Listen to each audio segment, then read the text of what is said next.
Hello, hello, hello! Magandang araw guys! Ayan, ako ay magpapaligo ng aking mga alaga.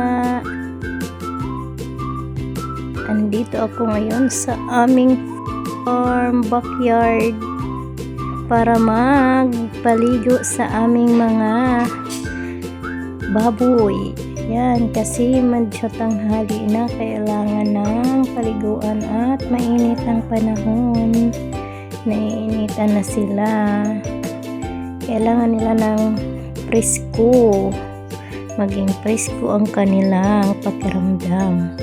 At ayan na nga, ako'y nag-washing na kasi madami na din silang mga dumi. Winashing ko na yung kanilang mga dumi para mabawasan ang amoy papunta dito sa aming bahay, kasi ang aming baboyan ay nasa likod lamang ng aming tahanan, kaya dapat laging malinis, diba?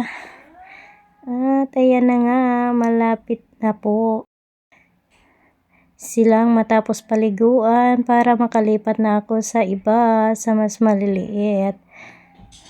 Ayan na nga, itong mga mas maliliit sa kanila ay ang dudungis. Napakaiitim ng uso at saka naligo na sila sa kanilang tay dahil nga naiinitan na sila. Ayan, sa kanilang dumi na lang sila nagsiligo.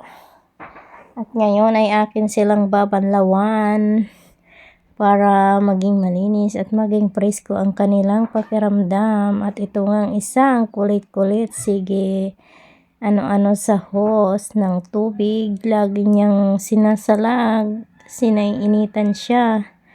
Ayan na, malapit na akong matapos dyan sa washing sa kanila at medyo malinis-linis na sila. Hindi ko muna sila gaanong nililinis kahit na madudumi para hindi sila ubuhin, kasi nga hindi pa dapat sila binabasa ng matagal kasi maninipis pa ang kanilang taba.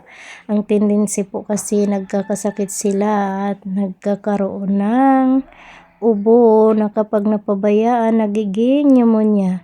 Lumipat na nga ako dito sa isang kulungan na tig-isa lang. Itong isa malaki na. Para mapreskuhan din sila. Lahat ko na sila pinaliguan. Ayan, malapit na matapos ang aking pagpapaligo sa kanila mga guys. At ito na nga ang pupugi at kugwapa na nila. Malinis na. That's it for today. Thank you for watching. Bye-bye!